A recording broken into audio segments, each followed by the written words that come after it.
Hi everybody. Thank you for joining us for our How Do I today. I hope you're having a fabulous day.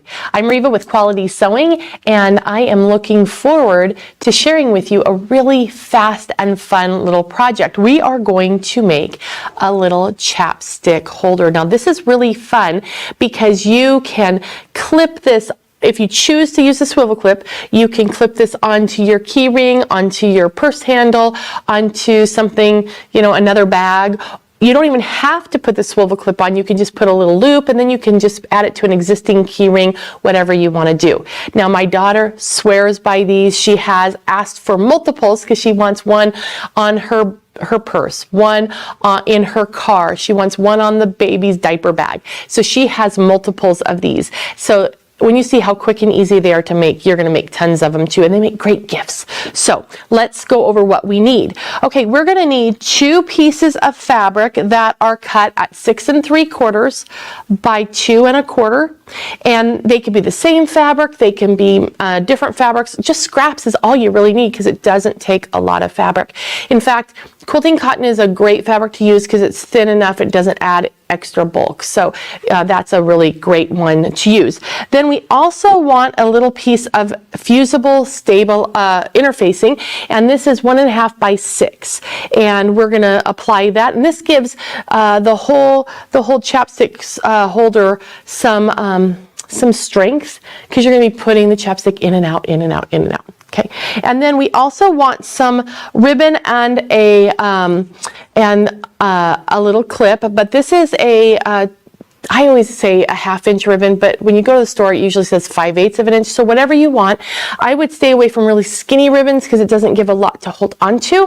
But you can use whatever size you want. And if it's too wide, you're going to want to make sure you get a swivel clip that is the right size for your ribbon to go through. So you don't want a really wide one on a narrow ribbon. Now, if you want to make your own little strap, you can do that as well, just with fabric, and just fold it in on itself, so fold 4 times. And if you do that, then add a little piece of interfacing down the strip of that, because this also gets a lot of tugging on because it's what's hanging the whole unit by. And you only need a couple of inches of this. I just have a longer piece because it's easier to work with. Okay, so let's start going here. And what we're going to do is we're going to take one of the pieces and we're going to fuse the interfacing to the back of it. Now, when you're working with fusible interfacings, one side will feel smooth and the other will feel bumpy. The bumpy side is the one that is the fusible side. So you're just going to fuse this into place, really, really simple, no magic there.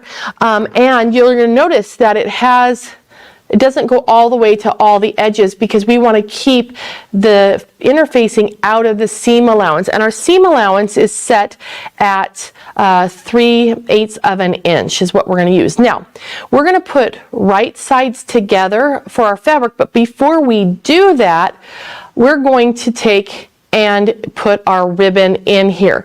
Now let's talk about that for a second. If all you need is a little piece, you just need a small little piece, just enough to be able to handle. If you want to put it on an existing key ring, just put your little tab in there and pin it into place, and don't put your swivel clip on there. If you want it to be able to be hung by a clip independent of a key ring, then just slip the little swivel clip in, and then you want to put it in the center of one of the short sides, and we're going to pin that into place. Now, one thing to know is that you're going to be stitching along here, and the foot is going to get kind of close to the edge of your clip. So you do want to make sure that you have a long enough piece of ribbon between the edge of the fabric and the swivel clip, so that way the foot won't impact with that. So now I'm going to take this over the sewing machine, and I'm just going to quick baste this on so I can get those pins out of the way. So I have my machine set up for a basic straight stitch, nothing special, and I'm going to come in about just about in between a 1/4 inch and an 1/8 of an inch and I'm just going to stitch. Now I should be taking out those pins, but I know that I'd get in your way, so I left those in. You really want to be careful if you're going over pins because it's not a good idea to stitch through metal, you know. So let me just trim my little threads off here, and then we will put our piece together. So now I have my swivel clip on there, and now I can cut the ribbon off, and now we are good to go. So I'm going to take my fabric, put right sides together, and then we're going to pin this into place. Now you can pin as much or as little as makes you happy. You can go all the way around all the edges if you like. I'm just going to put in a couple of little pins here, and I'm going to put a pin kind of through my clip a little bit. This is the hanger part for the clip because I want to make sure that I don't run over that. I don't want them swinging around. Okay, so now we're going to stitch all the way around all the edges here, but we're going to start here, and I'm going to do a back tack so it will reinforce, come all the way around, and I'm going to end short, leaving this part open so that way when we come back to turn it right side out, we have a nice hole to do that. So let's get this stitched, and I'm going to use a 3/8 of an inch, which on this machine happens to be just about the edge of the sewing machine foot. So that's good enough for me. It's a craft project, so I'm not going to stress about that. It being 100% accurate.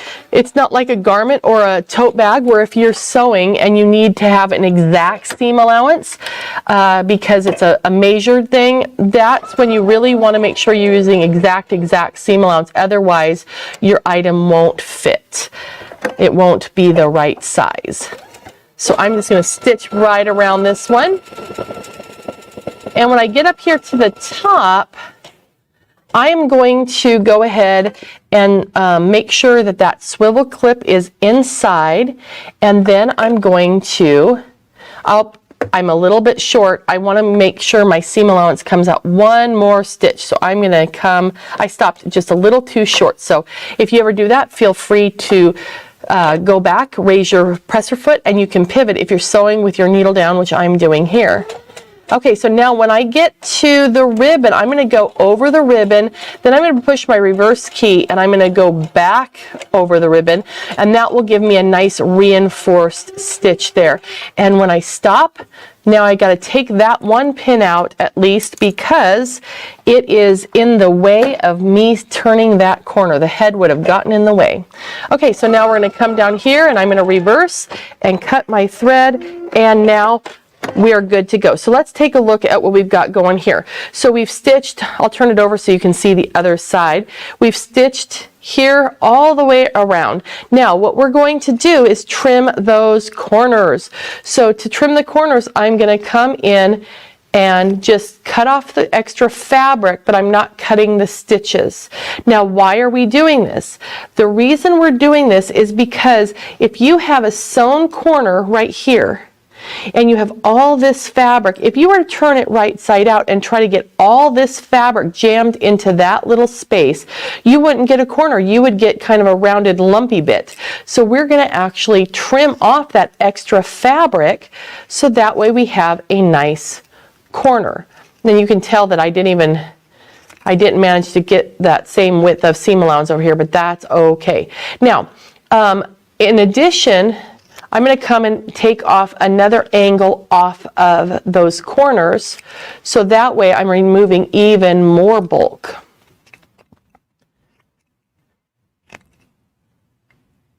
Okay, one more little nip, and this will give us a nice amount of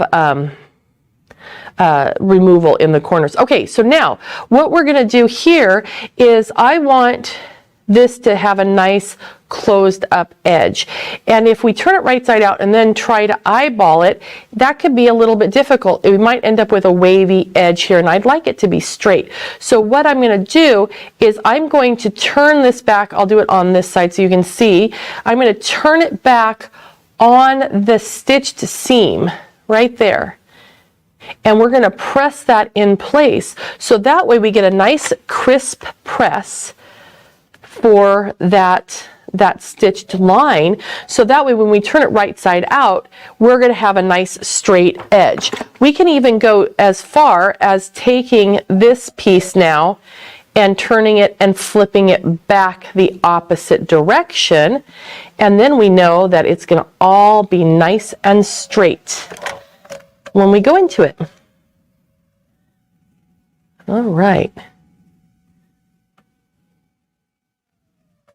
Okay, then if you want to help turn it a little bit easier, you can also flip up the seam allowances on the edges here and give them a quick press if you want to. Now, we've got our edges, we've got our opening here. Now, here's another tip that you may not know, but if you're going to turn something right side out, you really want to avoid turning it over like the cuff on a sock, because that will stretch out this edge and then it will be all wavy and it's difficult to put back together. So what I like to do is come in and grab a corner and poke out a corner. And then once you do that, then you're bringing it through the hole, not stretching the hole over what needs to open up. And you want to take a point turner. These are great because they have balls on the end. This one has a small ball on one side and a larger ball on the other side. And this is actually a really great tool to use because it's not sharp, so it won't go through the point of your corner. And so then I poked out the one corner and then smooth it along as we go to the other corner, and then that will help press out the seam. And then you can do that along the long edge too if you like. Just get that, and it helps kind of get the seam to be set in the correct way. And then here's my other one over here. Okay, so now you'll notice that the edge here wants to meet up nicely. So now all we need to do is give it a nice little press, and we'll get it all set together. Now, this is just the perfect size. It's going to be the perfect size for a chapstick. Now you can see it's much wider, and that's because it needs to wrap around half of the chapstick. But we're going to fold this up. Get that so you can see it better. Fold this up, and then you can see that we want just the head of the chapstick to be poking out, so that way it will be easier to get it in and out. If we had this folded all the way up here, it would be really difficult to get your chapstick out. So leave the edge down a little bit, and then what we're going to do is we're going to stitch all the way around all four sides that we have here, and that's going to do two things. One, it's going to make it look nice, and then two, it's going to close up our hole that we have right here. So that's going to do multiple things for us. So I'm going to go ahead and start right about down here and go all the way around, and then we'll be able to use it as our holder. And when I'm stitching this, I'm going to stitch a top stitch that's about 1/8 of an inch away from the edge of the fabric. And a lot of times on your sewing machine foot, there will be a little notch that will show you where the center needle position is, and then you'll have one on the side, either side of center, and that's usually at about 1/8 of an inch. Some brands will mark those marks like with red and things like that, which is oh so convenient, but if yours isn't red, you look for them anyway because it's probably there just as a simple little engraved marking. So all the way around we go, and I'm going to come even the part that's not folded, I'm going to come up here on that top edge, and we're going to stitch around. And this one I went a little bit too far, so I'm going to raise my needle, then raise my foot, and get this placed back so that way I can make my 1/8 of an inch. And when I get to the ribbon, I'm going to do that back stitch again. I'm going to go back over it because I just don't want that to come out. One more stitch. Now let's rotate, and we're going to come down this other side.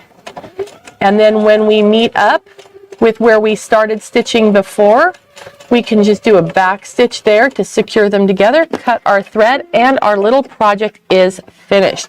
So we're going to take it over here. We're going to trim these little threads off to make it look good. All right, and then there it is all done. So we can take our chapstick And we're going to slip this in right here. And now we have the cutest little chapstick holder, and you're going to have a great time making tons of these for all of your friends. Well, thanks for joining us today, and we look forward to seeing you the next time at our next How Do I?